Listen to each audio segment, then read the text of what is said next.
เนี่ยนี่เสานั่นคือปัจจุบันสำคัญเหมือนเดิมสำหรับการทอดพอดแคสต์หรือไม่ก็วิดีโออินเทอร์วิวจังเตอจังที่เดียวยังปรับแทนเสาได้ยมรีคอร์ดเรานั่งยมปรับอุปกรณ์เกี่ยวกับปัจจัยอะไรนี่คือยมกับปงตารีคอร์ดจมูกนั่งไม้สรามมันอะไรจังเนี่ยนี่ดับเซนเตอร์ยมมาตอนรีคอร์ดจังเปลี่ยนนี่เหรอยมจังเอาอย่างเนี่ยนี่ดับจมเลยจังปีสรามมันอะไรสันโอเคจังយើងចូលទៅដល់ប្រធានបទរបស់យើងហ្មងអញ្ចឹងថ្ងៃនេះខ្ញុំមកចែករំលែកពីការ set up sound ដែលខ្ញុំថត podcast កន្លងមកការ record sound របស់ខ្ញុំហ្នឹងគឺមាន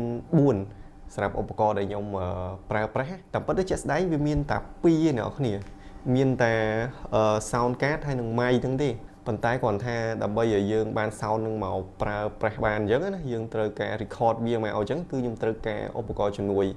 របស់ខ្ញុំហ្នឹងគឺ laptop pod mic នេះមួយហើយ sound card មក Podcaster 2នេះមួយហើយនឹង laptop មួយហើយនឹងកាសនេះគឺជាឧបករណ៍ជំនួយណានេះវាមិនមែនជាបើយើងអត់វាក៏បានដែរប៉ុន្តែវាមានគុណសម្បត្តិខ្លះដែរនៅក្នុងការប្រើប្រាស់កាសនេះហើយទីទៀតខ្ញុំនឹង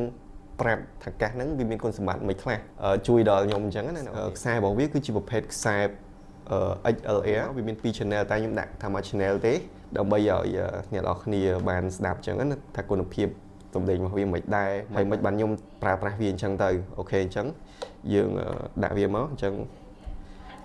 ខ្ញុំគ្រាន់តែចង់ឲ្យអ្នកនរគ្នាបានឮសំឡេងពីម៉ៃហ្នឹងទេខ្ញុំអត់បាន detail ថាអូយើងប្រើរបៀបម៉េចអីមិនខ្ញុំអត់ទាន់ប្រាប់ទេ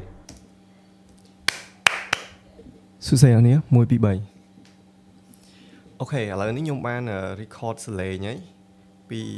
pod mic នេះអ្នកនរគ្នាឮសំឡេងខ្ញុំអត់តែខ្ញុំអត់ទាន់បានស្ដាប់កាសឲ្យអ្នកនរគ្នាព្រោះឥឡូវនេះខ្ញុំបើកកង្ហារអញ្ចឹងណាចឹងអាចឮខ្យល់អាចឮអីខ្ញុំនឹង set up ជាមួយនឹងកាសមួយទៀតអញ្ចឹងខ្ញុំដាក់កាសដើម្បីស្ដាប់មើលថាសំឡេងនឹងមិនអញ្ចឹងណាពេលខ្ញុំ record អញ្ចឹងមានអ្នកសួរខ្ញុំថាបើសិនជាយើងអត់ដាក់កាសមិនដែរយើងដាក់កាសហ្នឹងដើម្បីគេដាក់ឲ្យ cool ឬមួយក៏មិនអញ្ចឹងណាមូលហេតុអីបានខ្ញុំពាក់កាសមិនថាខ្ញុំទេអ្នកថត podcast នៅក្នុង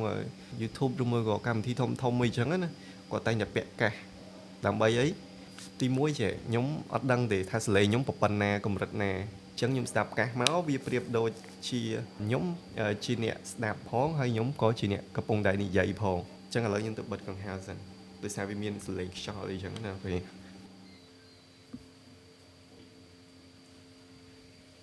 អូខេឥឡូវខ្ញុំបានបិទកង្ហារហើយប៉ុន្តែខ្ញុំមានអារម្មណ៍ថាសលេងខ្ញុំដូចឆ្ងាយពីម៉ៃពេកអញ្ចឹងខ្ញុំអាចខិតចូលបន្តិចម៉ៃវាប៉ុណ្នេះបានអូខេអញ្ចឹងអ្នកនរគ្នាប្រហែលជាស្ដាប់ទៅឮសលេងខ្ញុំហ្នឹងរៀងធ្ងន់ជាងមុនហើយតែប៉ុន្តែសលេងខ្ញុំនៅក្រៅសលេងខ្សោយទេ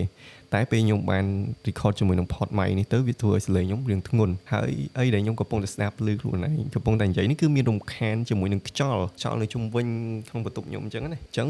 វិធីមួយទៀតដែល sound card វាអាចជួយខ្ញុំបានដែរអញ្ចឹងគឺវាមានការសេរីនេះដូចអ្នកគ្នាបានឃើញអញ្ចឹងពេលខ្ញុំសេរីឡើងខ្យល់វាចូលកាន់តែខ្លាំងហ្មងនេះយើងកាត់ខ្យល់អញ្ចឹងណាអូខេនេះកាត់អស់ហើយអានេះបើយើងបើកទៅចេះលឺខ្លាំងអញ្ចឹងតែយើងកាត់អូខេនៅពេលយើងដាក់កាសអញ្ចឹងពេលដែលយើងមានវីគ្មិនអញ្ចឹងយើងមិនត្រូវបែរនិយាយមែនអត់ពេលខ្លះគាត់រៀងដកចេះបន្តិចអញ្ចឹងទៅពេលខ្លះគាត់ស្លេងគាត់ខ្សោយគាត់រៀងខិតចូលវិញអញ្ចឹងណាដូចឥឡូវនឹងអញ្ចឹងគុណសម្បត្តិនៃការពាក់កាសពេលអំឡុងពេលថត podcast ហ្នឹងគឺវាបែបហ្នឹងអញ្ចឹងសរុបមកវិញបទពិសោធន៍នៃការប្រើប្រាស់ម៉ៃរបស់ខ្ញុំសារ៉ាមនិចហើយនឹងការ record ជាមួយនឹង sound card ហ្នឹងគឺវាទៅតាមបរិយាកាសដូចពេលខ្លះអញ្ចឹងខ្ញុំទៅថតនៅខាងក្រៅអញ្ចឹងវាតែងតែមាន ambient សលេងឡានសលេងម៉ូតូអីខ្លះហើយអញ្ចឹងខ្ញុំត្រូវការប្រើជាមួយនឹងសារ៉ាមនិចហើយនៅពេលដែលខ្ញុំថតនៅក្នុងបន្ទប់អីចឹងខ្ញុំត្រូវការ pod mic ហ្នឹងមួយហើយនឹង sound card ដើម្បីយើង record សលេងមកបានល្អពេលដែលយើងថតនៅក្នុងបន្ទប់វាបានសលេងមួយដែលគុណភាពហើយវាអត់មានសំឡេងរំខានទេសម្រាប់ខ្ញុំគឺចង់បានបែបហ្នឹងហើយនៅពេលដែលខ្ញុំទៅក្រៅខ្ញុំប្រើជាមួយសារ៉ាមនិចគឺដោយសារខ្ញុំចង់បាន ambient និយាយអីឆាប់យល់ទៅគឺយើងប្រើតាមប្រតិសាអញ្ចឹងពីខ្ញុំទៅវិញអត់មានអីទេមានតែប៉ុណ្្នឹងឯងក្នុងវីដេអូនេះគឺខ្ញុំចង់ចែករំលែកទៅនឹងបទពិសោធន៍នៃការ set up podcast របស់ខ្ញុំជាមួយនឹង sound card ហើយនឹងនិយាយទៅការថតសលេង